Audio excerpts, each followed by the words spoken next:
Hi, everyone. It's Alec Crawford, your host for the AI Risk Reward podcast. And our guest today is Stan Sukhinin, owner of SORSO Fractional CFO Services. Welcome, Stan. Yeah, thank you. Thank you, Alec, for inviting me. I'm happy to be a guest on your podcast and share my stories and my experience with AI. Yeah, super exciting. The theme for the show is AI is not ready for a lot of business processes, so we will talk about that. But let's rewind in time a little bit and talk about earlier in your career within roles at institutions like Societe Generale. How did that really shape your understanding of the financial industry?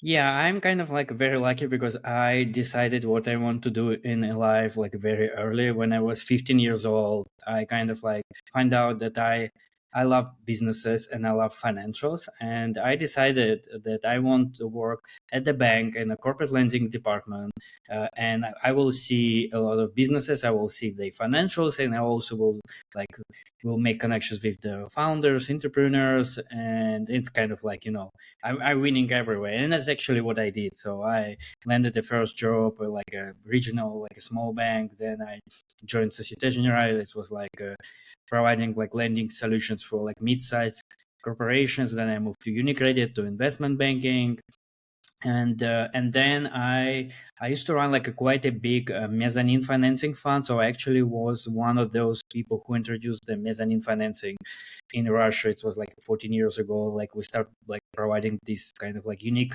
structured mezzanine financing and scale it to $500 million of mezzanine deals portfolio. And yeah, so it was really interesting time, and like have fast career. I became a senior partner when I was 29, and like I had this team of 20 professionals. Yeah, so it was really exciting time. Super exciting. Well, that kind of rhymes with the book that you mentioned earlier, Never Enough by Andrew Wilkinson. So tell us a brief synopsis of that and pitch the audience on the book. Yeah, I think that like it's probably that I knew, and it was like kind of like in subconscious, but it's like when like all the puzzles like came together when I finished reading this book. It's like it's about like the entrepreneurial journey of the Wilkinson, but it's interesting when like there's a one episode. This is like a really remarkable. Like when they start like fundraising, and they kind of like went on this like kind of like a roadshow meeting like millionaires and billionaires. Like they find out like a pattern that like there's a I don't know multimillionaire person, and he's not really content what he has, and he's complaining that his neighbor has like a I don't know twice as big the house as him, and it's kind of make him kind of frustrating and feel like a loser. And then they met like another person. He's kind of like a billionaire in LA, like with like a big mansion and like yachts and everything, but he's also like not really content, and he's just like a benchmark is just another. He's comparing himself with the Jeff Bezos, and that Jeff Bezos has this huge yacht that way bigger than he is, and he's kind of like feel also kind of like a loser. So and it's like and basically like the name of the book, it's Never Enough, and I think it's like super important, like because I see it's across successful people, like your threshold, what you want, like your milestone, it's always like a moving target, right? And like you never need to forget like what you're pursuing, what is your goal. Yeah, that totally makes sense, right? And who have been the most influential mentors or figures in your career, and what impact did they have on your professional development? Yeah, I would say like one of my first bosses in a corporate lending department like really had a lot of impact on me. It was like very demanding job, and very strict kind of like approach to the work, but it's I learned a lot, and yeah, like working longer hours, but really I think like it's great, especially when you're young, to be in this kind of like demanding, intense environment, because you learn a lot, and like your learning curve is higher than other people, and I would prefer this. And I think like for younger listeners, I would like say like yeah, trying to be in this space where like everything is moving at a high pace, and you will learn faster. Yeah, well, that sounds like AI today. I can definitely tell you that. And then you had mentioned earlier Michael King to me. Tell us that story. Tell us about Michael. Michael King. Yeah, so Michael is helping with like fractional CFOs, and he's kind of like a, I think, kind of like a leader in our space. Like he teach others how to grow the company, and yeah, so like attend his masterclass, master kind of like a day, Hmm. mastermind day last year, and it was really impactful, and you learn a lot. I think it's like, like a lot of people like tell you, if you want like to move your business to the next step, you need to speak with people that like several steps ahead of you and learn what they're doing and how they achieve this. I think it's what I did with the Michael. Yeah. Wow, that's such great advice, right? Such great advice. Like find that leader is a couple steps ahead of you and figure out what they did and see if you can make it work for you. And Yeah, speaking of that, what especially in your sector, I think like these are like, I don't know, if you're building, like in my case, B2B consulting, like even like you found like a successful B2C, like multiple exit founders, like probably like those advices, like especially like very practical one, not be relevant for your business, like because right. they had completely different journey in completely different time in completely different industry, and especially right now everything has changed so fast, like like how e-commerce, I don't know, made the acquisitions customers like 10 years ago. It's now it's completely different. Yeah, I totally agree with that. Um yeah, so tell us about the origin story of Sorso. How did you come up with Yeah, that? so yeah, it was kind of like a finding my purpose. Is I was dreaming to start my own hedge fund. It was like a long idea, and finally I decided to do this. I was inspired by I don't know, Warren Buffett, all these hedge fund managers, and I read like a lot of books. So I decided to leave my full-time job and then make it easier.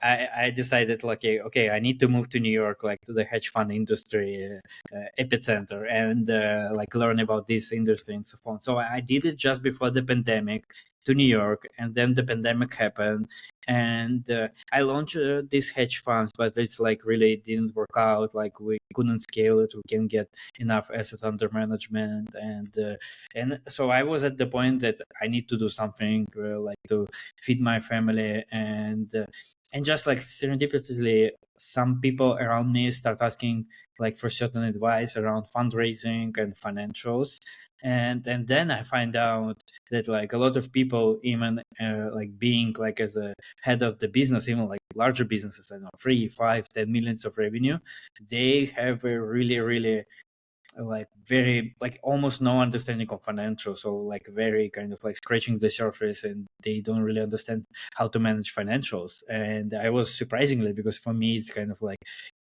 I would say it's not like a rocket science, is definitely you can learn. Pretty Yeah, basic part of business. Yeah. yeah, and yeah, so and I start kind of like providing kind of this service. At the time it was just called like a fractional, like a financial consulting, and then now there's a name for this, like a fractional CFO, and like the entire industry around it. Yeah, man, I think like I found my mission because like I heard so many stories when my business owners just shut down the business, or like they even need to declare the personal bankruptcy, like all these horrible stories. And like, and why it's happened most of the time, because they completely mismanaged their financials. They didn't pay enough to the financials, and they take too much debt, like not aware like what's happening actually in terms of financials in their business, and then they end up in these horrible stories. And I felt like my mission, that not any entrepreneur or business owner shouldn't be out of the business because of the financial mismanagement. So they can probably can close the business because they lose the competition, and I think it's totally okay. It should happen, but they shouldn't be out of the game because they mismanage their financials. So it's my mission right now. I gotcha. And so the theme of the show is AI is not ready for a lot of business processes. So explain. Yeah, I think first of all, it's the biggest one, consistency. You cannot reproduce the all current AI models consistency, and Mm. it's super important, especially like as a you look at the mid-sized large corporation where like you have a complexity and business processes is complicated, and if you embedded AI in any kind of these processes, like the first thing, it should be consistent, right? Like the uh, output and inputs in any of those workflows should produce the same results, and right now it's not there. So like I can tell like so many times when I was trying to embed it like the process, it works for a while, and then probably I don't know, in the model is changed or something, and then it just Mhm. it stopped producing the same results, and you need to tweak it, so you need to change it. Even like you need, I don't know, to get the same outputs, you need to change something in your inputs. And I try like different things, like from accounting financial perspective, classify expenses, trying like to analyze the data, is just, it's not there. It's one, I think it's the biggest hurdle right now for the wider implementation, and why we don't really hear like stories. I think like if you look at the right now at the public public AI building and what is happening, you see like a lot of those stories, how people build like in a few hours like these softwares and like those solutions and so on. You see it's happening on kind of like a not an organization level, but like just one person like doubling this, and they produce some outputs. Like you don't see that, like, and there were so many stories right now, right? Like I know Spotify or like Klarna, they announced that they will stop hiring, that they will replace a lot of processes, back offices with AI, and now you see like they back off of those claims already. Like they say like, no, we're still hiring, like and like and I think like the main reasons is consistency. The second is of course hallucinations, and I think especially in my field in financials, like it's just it's kind of like there's an argument that people make mistakes all the time, and I totally agree. Like there's a like certain like percentage of errors in any kind of outputs that the human produce right now, but sometimes AI models make like a horrible mistakes like that, like people never like, for example, I know like it's even simple math, like I know 10 plus 10 sometimes is not what it That's a should be. problem. Yeah, and it's like yeah, it's I don't know, like let's see, like it seems like the level of hallucinations reduce a little bit, but I still see like every day that it's not there, like at the level where you can scale, especially in large corporations where it's like you just cannot like tolerate a certain level of wrong outputs, right? It's, Yeah, totally, totally. yeah. And then, so, how do you support entrepreneurs in managing their financials? What's the most important thing you do besides keep them from running out of money?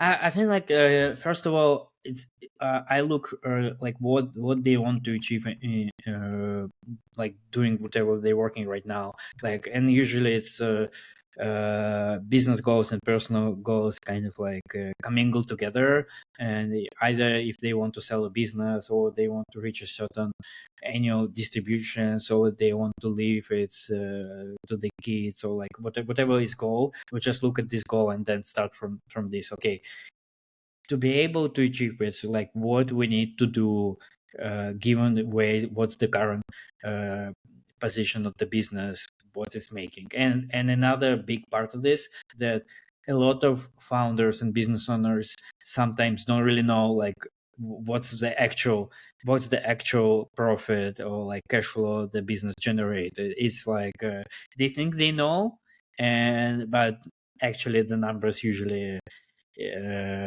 like completely different, or just different. And yeah, so and there was like practice when people, just like business owners, they look at the bank account with a certain regularity, and if like the account shows high amount, it means they're doing great, and if it's lower, it means they're not doing great. It's kind of it's like the financial function. And I would say it probably can work until like 1 million of annual revenue. Then I see across the board, across like different sectors, like the complexity kicks in, and you need like more sophisticated to look at your financials.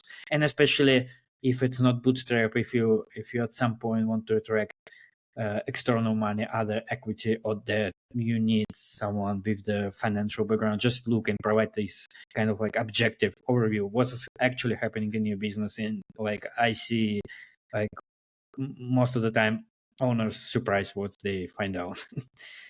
Yeah, I know that's that totally makes sense. And what strategic vision do you have for Sorso's future? Is there anything special you want to be doing in the near future? Yeah, I also look at the AI, and I see, even given what I just said about like limitations of AI right now and all those obstacles, I see AI is actually really good implementing in a financial sector in general. I can tell you, like there are millions of accountants, millions of controllers, and most of the time, even CFOs, like they spend like enormous amount of time reconciling data. You reconciling data from one system to another, and it's kind of like, and it's horrible. It's like if it's Yeah, you just not need fun. yeah, you have a unified data set, and you will avoid like these. It should be automated like a 90%, and actual capabilities of AI right now, given there right now, they can help. Is just like these different sorts of informations and formatting and making the structure of the data unified. It's like one big huge obstacle in financial function right now across like all sectors, all companies. Yeah, it Yeah, totally makes sense to me. yeah, And yeah. So at some, you're a yeah, at some point, I want to get specific knowledge. So right now I'm focused on the healthcare providers, and at some point I want like a built-in certain AI solutions, automation solutions, where simplify and making like financial function cheaper, faster, and you don't spend so many human hours on this. Yeah, it totally makes sense. It will happen over time for sure. Now, you're also listed as a super AI user in the Washington Post. So tell the audience, what are you using AI for personally and professionally? Yeah, I would say so. I use across all my tasks. I think like I have this kind of like a first AI principle thinking. Like if I have any task, I say like, okay, what AI can produce for me. And so I Hmm. use different models, like all these usual suspects, ChatGPT, Claude, Gemini, all those models. And so I think, and I would break down what AI is doing really good and what is still kind of like lacking. I think in general, what I see, it's really good with analyzing the data, providing feedbacks, and when it's just it doesn't require to produce new outputs.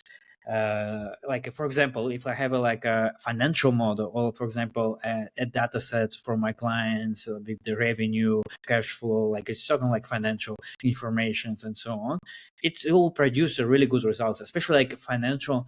As an analytic, as a financial analytic, it gives it produces really good results.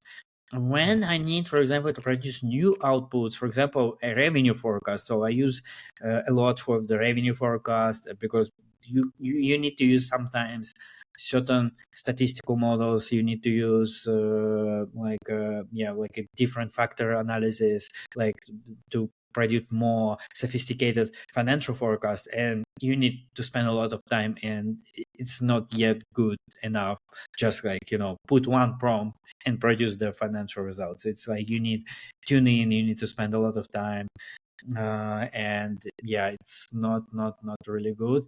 Another thing what I use a lot is writing.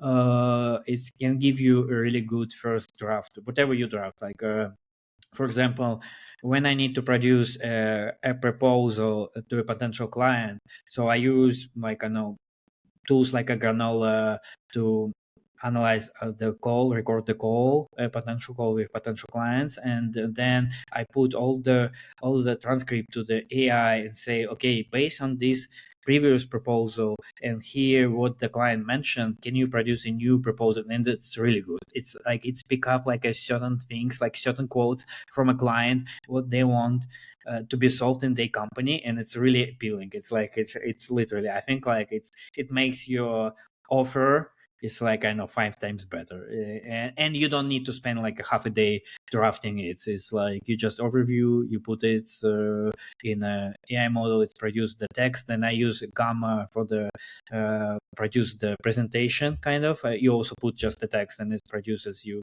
tweak a few things and it's way faster. So it saved me hours and hours. Cool. So tell us a couple of the specific apps. You mentioned some already, but let's just explicitly tell the audience which apps you're using. Yeah, I use ChatGPT, I use Claude, I use Gemini, I use X, like the Grok model. And I think, as you know, like it's like some models is better for certain things, some models Mhm. better for other things. I think Mhm. Claude is the best for the writing stuff or like changing something.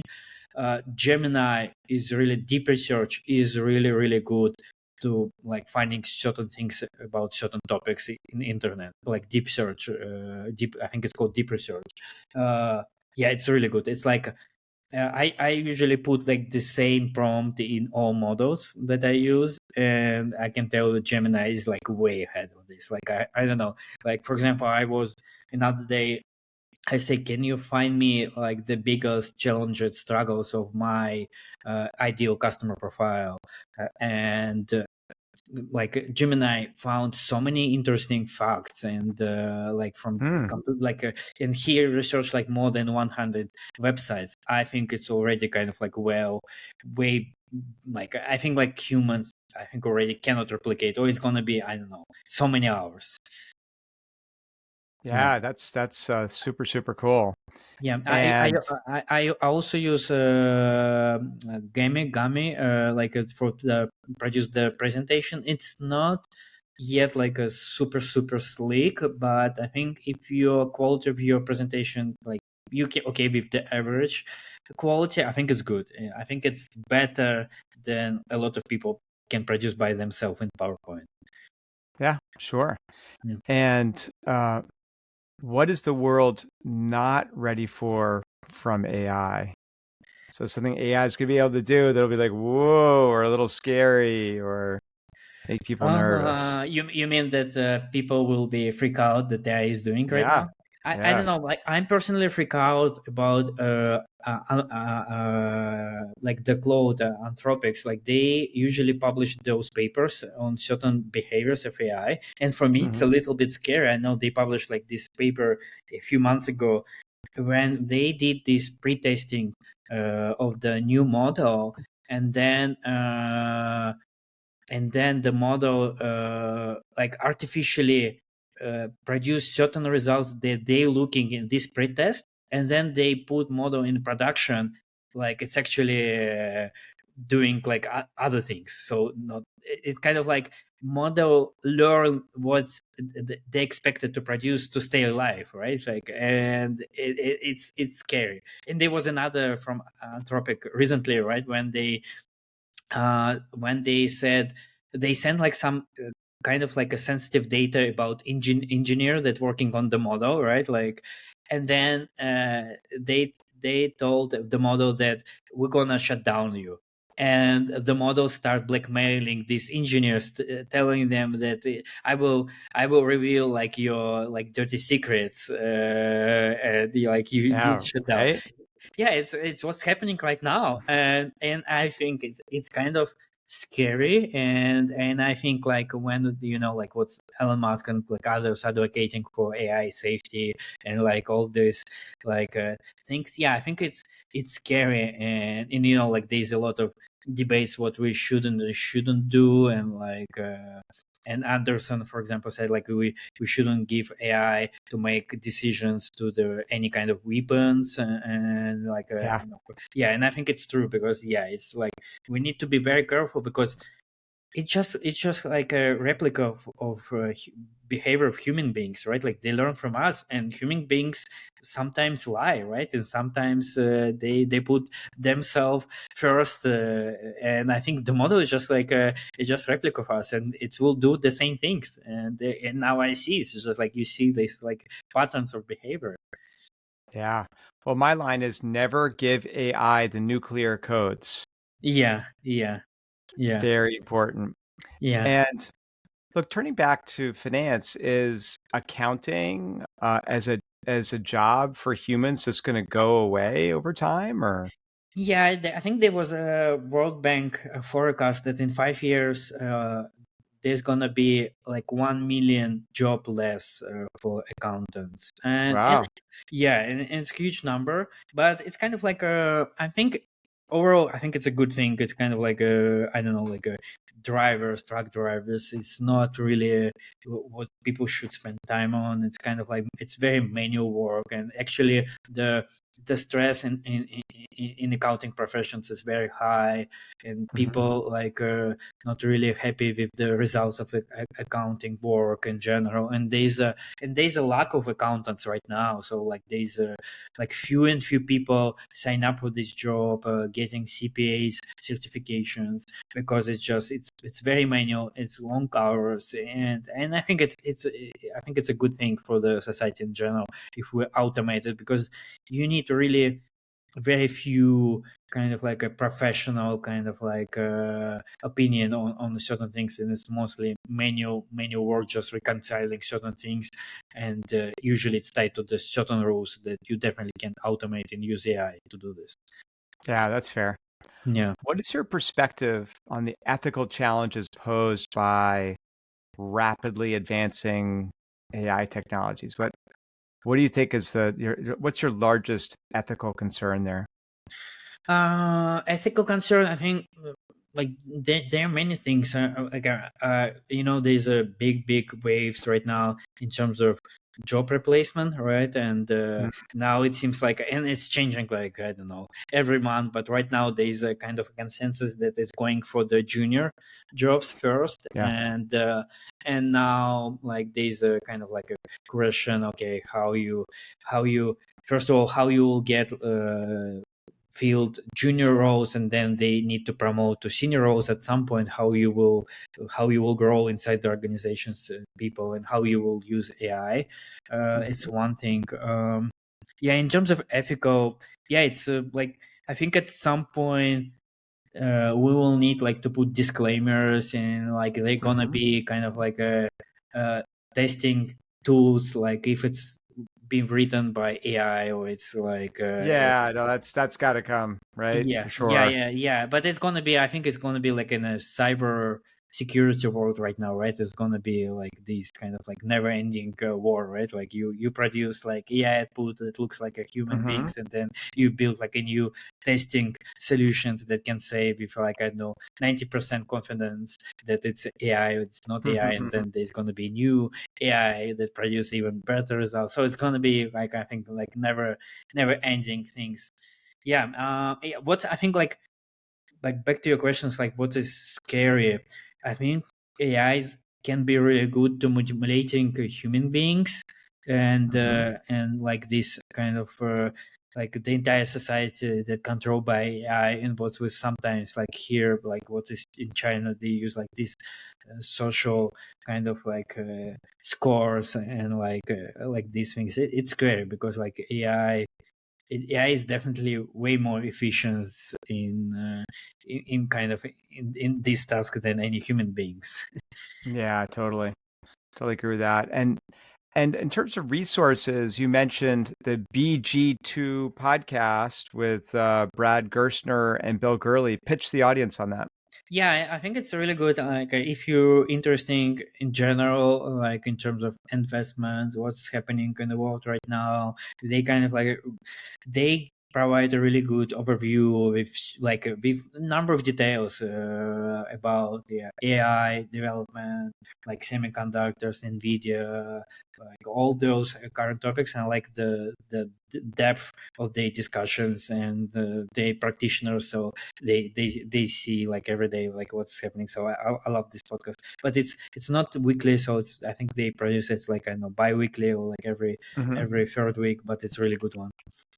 Oh, cool. That's great. Yeah. And any advice for company CFOs about how AI might change their job or what they should be adopting near term versus a strategy for longer term?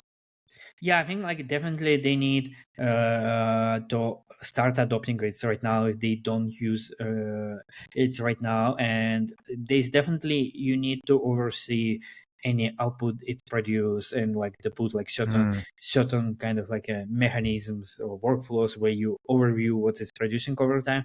But it's definitely, I think, like if you look any mid-size, even in mid-size and large companies, they have like a ton of accounting controller functions, and I know like those people mm, working long hours, and they hardly, like what I see, they hardly use any AI. And I think like right now they already can get, I don't know, like 20-30% less work using AI solutions. It's just you wow. need to be, I think like you see kind of like this kind of like a divergence of opinion. Somebody say like AI is useful, some say like it's kind of like it's a holy grail for everything. And I see why people say it's useless, because they, I don't know, they use like a very simple prompt. They put like one file, they see like all output is like completely garbage, and they kind of like, okay, it doesn't work. And I think a lot of people, what I see, I think it's more like a mental constraint.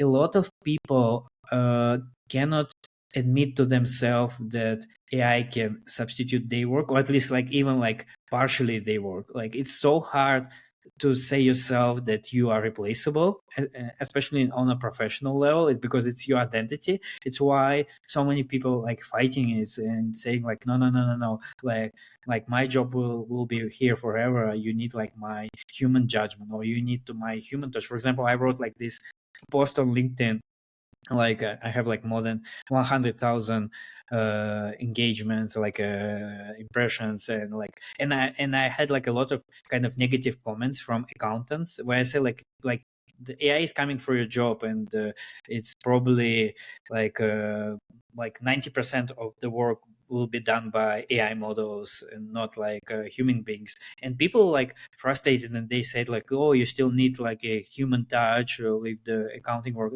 No, I don't think like there's certain jobs you don't need like a human touch. Like definitely not like accountant. It's just like it's very simple, and output is just numbers. You don't need anything else. Yeah, but I think people kind of fighting it, and I think the mental change is important, that you need to embrace those tools, otherwise you're gonna be kind of like behind others. And you don't see it right now, right? Like it's right now, it's kind of like a interesting time. We already have this absolutely unbelievable tool, and a lot of people recognize that it's going to be game changer for everything, but we still don't see it, right? Like clearly that it's kind of like improved lives considerably. It's like, it's very interesting analogy. It's like I heard like Harari recently the podcast. He said like, can you imagine people like in London, so they built like this railroad, and it's already kind of like doing like, I don't know, like coal mining, how working with coal mining, transport this coal, but like you don't see how it's impact like lives of ordinary people. And it's already been like, I know, this railroad already been active for like 5 years, but people still don't see the impact of the railroads for their lives, right? But it's coming, and I think like for AI it's definitely coming, and I think Yeah. it's gonna be, even for society, it will change substantially how we communicate, how we interact, how we structure our day, everything.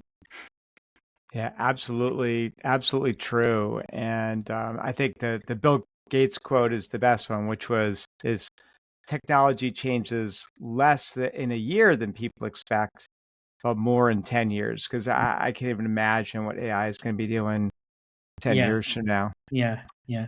So we're going to shift into the last section of the show, the lightning round, where I mention things and ask you if you think they're underrated or overrated. So we're going to kick it off with live music in Austin, Texas. Underrated or overrated? For me, it's overrated, but I hope nobody will hate me.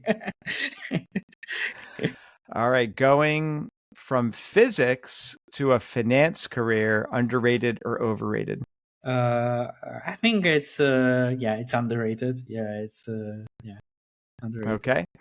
Barcelona FC's chances this season, underrated or overrated? I think it's neutral. I think it's like expectations in line. What's gonna happen? Got it. The book Anna Karenina, Mhm. underrated or overrated? No, I think it's I don't know, rather underrated. No, it's a classic. It's a classic book. Yeah. Yeah. Fitness tracking apps, underrated or overrated? Underrated. Underrated is like it has a huge impact on the health people and their behavior. Yeah, definitely underrated.